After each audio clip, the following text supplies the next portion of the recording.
Hola, saludos estimados participantes. Vamos a dar inicio al módulo 3 que está referido hacia la parte de la intervención de salud pública. El módulo de hoy va netamente hacia la prevención de las lesiones deportivas. Mi nombre es Lisbeth Contreras, soy profesora de la Unidad de Epidemiología en el Departamento de Medicina Preventiva y Social de la Facultad de Medicina, Universidad de los Andes. Antes de hablar de prevención, debemos hacer un recordatorio de qué es la salud. Según la Organización Mundial de la Salud, en la Constitución de 1948, indica que es un estado completo de bienestar físico, mental y social, y agrega que no es solamente la ausencia de afecciones o enfermedades. Es decir, que una persona se considera con salud cuando hay un bienestar completo, y eso implica el alrededor de esa persona. Entonces, ¿qué es salud? ¿Cómo lo definimos? Lo acabo de mencionar. Es un bienestar completo. No necesariamente es que estemos sin algún síntoma, sino que haya ese sentirse bien. ¿Cómo lo comparamos? Cuando simplemente tenemos ciertos estados en el momento en el que nosotros nos sentimos decaídos, y no precisamente porque tenemos algún síntoma, sino que hay algo en nuestro ambiente que nos genera cierta inconformidad. ¿Cuál es el fin de tener salud? Un bienestar físico. Entonces, ¿qué es salud? Viene a ser sinónimo de bienestar que refiere una persona luego de realizar determinada actitud o determinada actividad. Por ejemplo, cuando una persona realiza ejercicio físico y se siente en un nivel extasiado, al igual que cuando aquella persona que consume droga se siente en un nivel máximo, pero los dos pudiéramos llamarlos que están saludables. Estoy segura que la respuesta de ustedes es no. ¿Por qué? Porque en el que consume droga está usando una sustancia que está alterando sus neurotransmisores y le están generando un bienestar momentáneo, mientras que el que realiza ejercicio, que también tiene elevados sus niveles de neurotransmisores, es de manera natural y sabe que ejercitándose va a tener un estado de bienestar. Entonces, esa es la gran diferencia. Ahora, miremos la salud como un objeto. ¿Lo podemos determinar como algo estático, algo fijo? Por supuesto que no. Esto dista mucho de una estática. La salud siempre está en un continuo movimiento, en una adaptación, debido a que como seres humanos nos estamos moviendo en distintos ambientes: hogar, trabajo, de repente gimnasio. Y todos esos intercambios e incluso nuestro mismo organismo, vamos a hablar del caso de las mujeres, nuestros estados hormonales pueden distar de estar estáticos. Entonces, ¿de qué depende la salud? De la biología, es decir, de la edad, del sexo o género, del medio ambiente, de la sociedad, de la cultura, de los hábitos y de cómo nosotros nos adaptamos a esos factores del medio.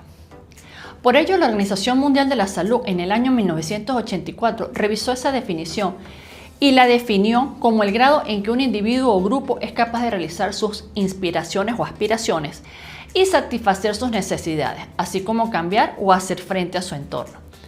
Esa es la definición de la Organización Panamericana de la Salud. Por su parte, la OMS dice que es un recurso para la vida cotidiana. ¿Quién? La salud. Y no el objetivo de vida, que es algo muy distinto. Es un concepto positivo que hace hincapié en los recursos sociales y personales, así como las capacidades físicas. Entonces, ¿qué es la salud? Es el resultado de los cuidados que uno se dispensa hacia sí mismo, hacia los demás, y la capacidad de tomar decisiones y controlar su propia vida, asegurando que la sociedad en la que uno vive apoye a cada uno de los miembros que la integran y, por supuesto, gozar de buen estado de salud. Es decir, si yo estoy enfermo, yo voy a enfermar mi ambiente, es decir, mi familia. Y si mi familia no está bien, evidentemente, por ser un miembro del núcleo de la sociedad, también la va a enfermar. Eso se ve muy notablemente cuando tenemos esos enfermos alcohólicos, porque el alcoholismo es una enfermedad. no enferma solamente a la persona, enferma a su familia y por supuesto a la sociedad cuando ésta interrelaciona. Entonces, la salud consiste en eso, en que yo debo tomar ciertas decisiones. ¿Para qué? Para controlar mi vida y crear y vivir en un marco de vida cotidiana, lo cual me genere salud no solamente hacia mi persona, sino hacia mi entorno. Lo que debemos entonces ubicar al concepto de salud en ese marco de vida cotidiana y debemos aplicarlo en los centros de enseñanza, en el trabajo, en el sitio donde nosotros nos recreamos. Esto lo indica la Carta de Ottawa que se llevó a cabo en Canadá en 1986. Ahora, vamos a hablar del binomio salud-enfermedad. Si dijimos que la salud es una parte integral que está constituido por el medio social, por el medio ambiente, es decir, climas, temperaturas, humedad, por los procesos biológicos que se presentan en el ser mismo que lo vive, y de la vida, es decir, de cómo se interrelaciona con estos procesos, vamos a observar que el proceso salud-enfermedad se puede alterar. Es decir, todo va a depender si alguno de esos factores se fusionan o se interrelacionan y va a generar lo que nosotros conocemos como enfermedad. Entonces, ¿qué es la enfermedad? Pues la enfermedad es todo lo contrario de la salud, es no encontrarse bien. Y esa definición va acompañada de una definición social de la salud. ¿Por qué? Porque ya lo dije, el hombre no se aísla, no está único, él es un ser biopsicosocial.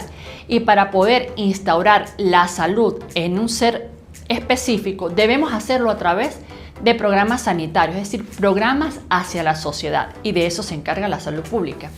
Porque la salud es multidimensional debido a que tenemos la dimensión social, cultural, económica, política y multifactorial porque se ve influenciada por factores biológicos propios del individuo, como la edad, el sexo, la genética, el hábitat, es decir, donde ese hombre se ubica, si es en climas cálidos o fríos, el estilo de vida de esa persona también influye. ¿Por qué? Porque si yo soy una persona que soy sedentaria, que consumo alcohol o que consumo tabaco, voy a tener a la larga ciertos daños que va a influir sobre esa biología propia del ser humano. Y por supuesto, esos estilos de vida pues van de la mano con un sistema sanitario, porque si el sistema sanitario va en pro de cuidar el bienestar de sus pobladores, evidentemente todos estos factores se van reduciendo. Por eso la enfermedad es multicausal. Eso de que la enfermedad es causada por una sola causa, como en el caso de los postulados de Koch, eso se cae por sí mismo porque sabemos que, por lo que mencioné anteriormente, está integrado por múltiples factores y múltiples ámbitos donde el hombre se mueve.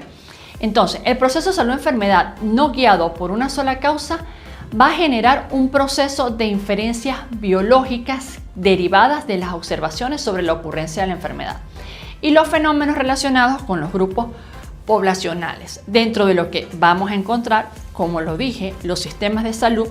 Si un sistema de salud es óptimo, debería estar revisando no solamente a la persona enferma, sino a la persona antes de enfermar, es decir, la consulta de la persona, del adulto, del niño, del adolescente sano. En eso es lo que nosotros queremos hacer ver que la salud pública, a través de la Carta de Ottawa, se quiere es prevenir, evitar que la enfermedad se instaure, porque una vez que la enfermedad se instaure, ya el sistema de salud lo que va es a tratar de que esa enfermedad no avance, pero es mucho más económico y más certero si el sistema de salud va hacia prevenir ese daño. Y por supuesto, dar a conocer cuáles son esos componentes ambientales, esos componentes genéticos, culturales, sociales, económicos, que van a generar que se sumen todos esos factores para generar la enfermedad. Y de allí partimos del modelo prospectivo de la prevención de la enfermedad.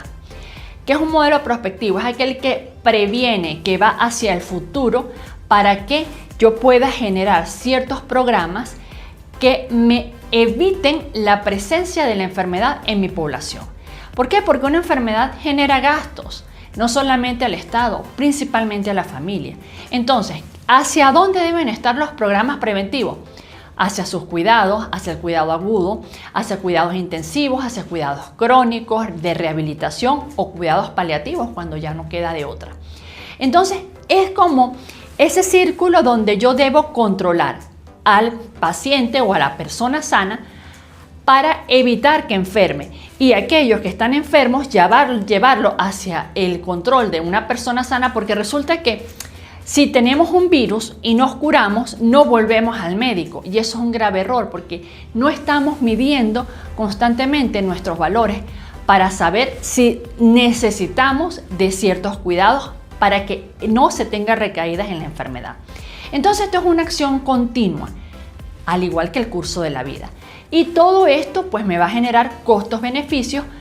¿Por qué? Porque de eso se trata la medicina prospectiva, prevenir, ir hacia adelante para evitar que sea más el beneficio que el costo de tener que recuperar la salud. Es importante ahora desglosar los diferentes factores. Tenemos factores externos, que es decir, el ambiente que nos rodea. Los grados de rayos UV, las condiciones ambientales, la cultura, muy importante, las cargas de trabajo en el entrenamiento. Esto ya va más que todo hacia el área deportiva, ¿sí? Lo que nosotros debemos ver en la prevención. El trabajo del entrenamiento, el trabajo de los árbitros, las condiciones económicas del deportista, la biomecánica de sus movimientos, cómo está el terreno deportivo donde practica, la contaminación que lo pudiese estar rodeando. Entonces, esos son los factores que nosotros externos debemos revisar al momento de hacer una programación o un programa de prevención hacia un deportista determinado.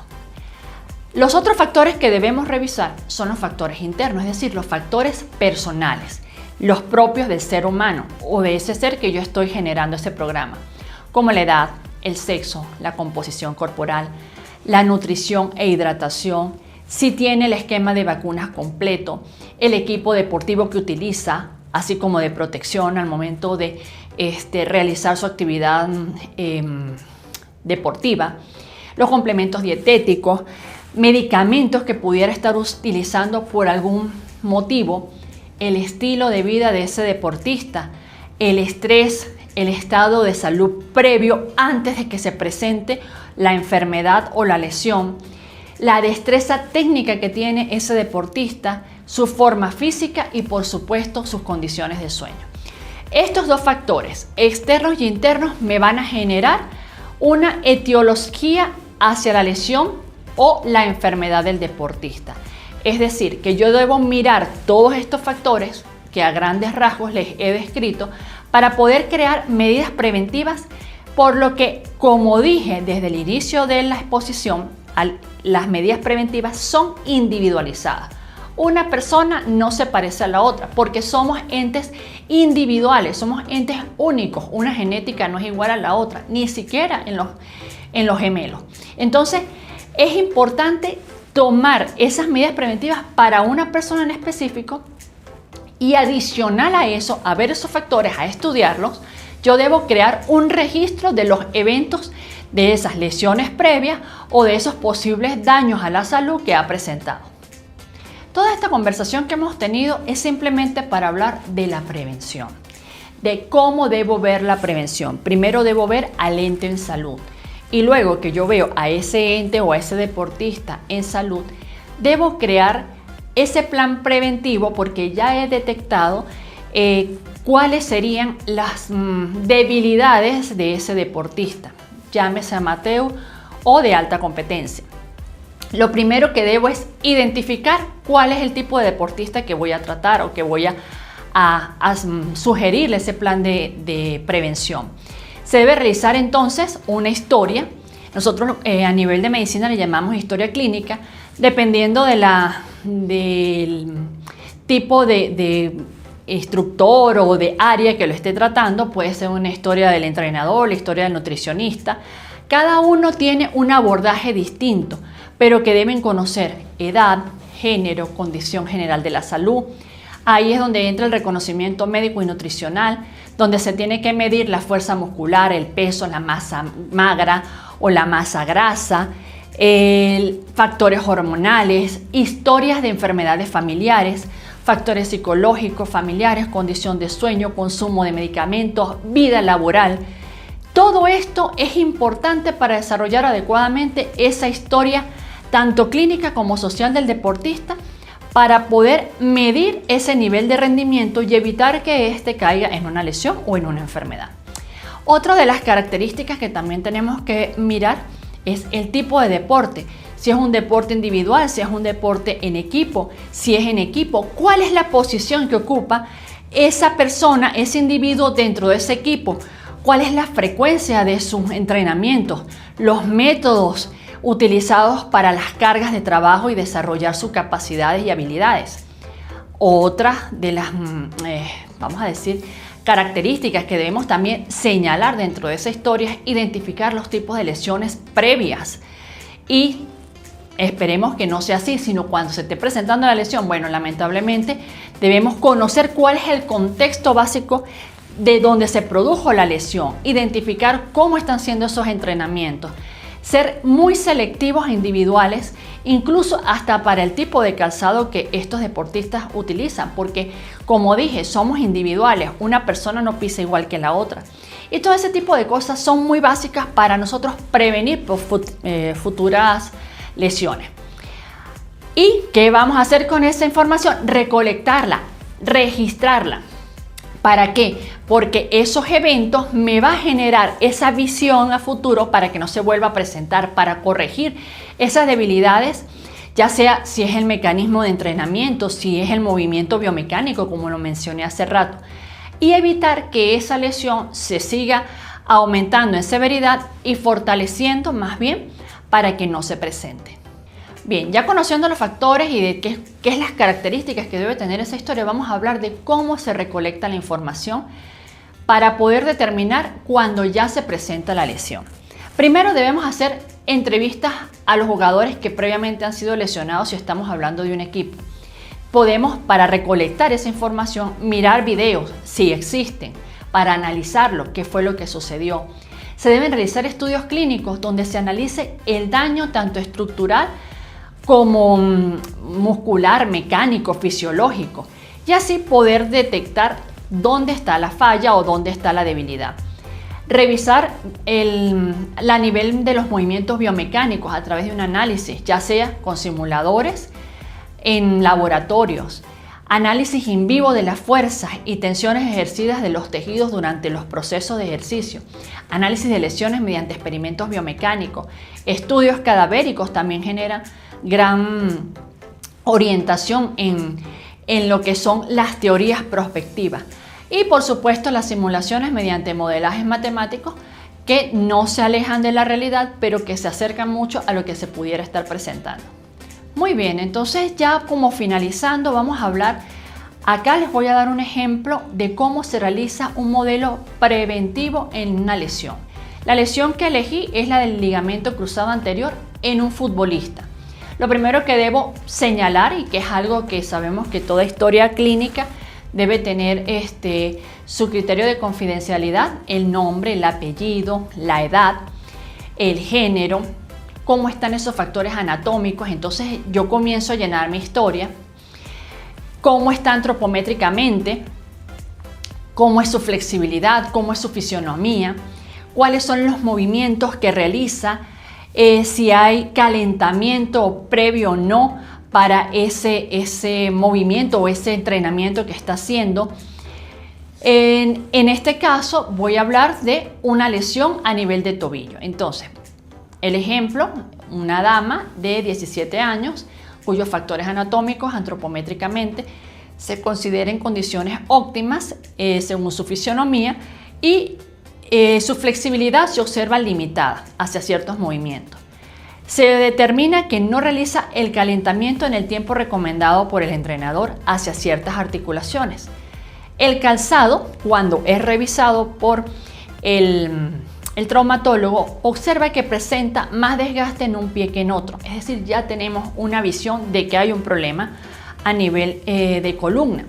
El equipo tiene un porcentaje de riesgo de lesión del 48%, es decir, que del total del equipo de fútbol de ese grupo, 48, si estamos hablando de 100, 48 mujeres resultan lesionadas. Entonces, vamos a revisar también cómo está su ciclo de sueño, y también esa paciente indica que tiene más de una semana que no duerme las 7 horas mínimas que debe tener un atleta. Una vez conocidos esos datos, que como os dije son hipotéticos, vamos al plan de prevención. Entonces, lo primero que tenemos que hacer es solicitar la referencia por parte del ortopedista para que corrija el problema de pisada. Se refiere al psicólogo deportivo para determinar los posibles factores de insomnio. Se realiza una revisión general de los niveles hormonales de esta deportista. Se va a solicitar la revisión del plan de entrenamiento con el entrenador o el preparador físico, a ver si es que hay mucha presión por parte de esta área. Adicionalmente, se recomienda realizar estiramientos selectivos para corregir la limitación detectada durante la revisión. Posteriormente, se verifica que se realice el calentamiento de forma adecuada para las articulaciones que le vemos la debilidad. El entrenamiento adicional se le coloca un entrenamiento de un grupo muscular, como en el caso de la cadera, que fue lo que detectó el ortopedista, para controlar esa fragilidad. Y se procede a dar una evaluación a los 6 meses luego de haber aplicado este plan de prevención. Entonces, ya para finalizar con este modelo que les acabo de dar, debemos considerar ciertos puntos. Primero, que el deportista se le debe realizar una evaluación integral antes de que la lesión se presente. Si la lesión se presenta previamente, pues debemos revisar de igual manera. Lo único que no podemos comparar cómo estaba el tejido antes de la lesión. Vuelvo a repetir, es individualizada. Un ser humano no se parece al otro, así sean hermanos o gemelos. Se debe considerar programas de estiramiento. Se han observado muchos estudios realizados a nivel de prevención que el estiramiento y el calentamiento adecuado en deportistas genera que haya una disminución de las lesiones. También debe haber un equipo multidisciplinario y que trabaje en conjunto por el deportista, quienes son el entrenador, el médico, el nutricionista, el fisioterapeuta y los familiares, que son los más importantes, porque es ese apoyo social, esa red social que mantiene al atleta en la posición de éxito. Y todo esto pues evitaría, por supuesto, lesiones, y si son lesiones de un nivel mucho menor que se pueden recuperar, tanto en deportistas amateur como deportistas de alto élite. Con esto pues finalizamos. Muchísimas gracias.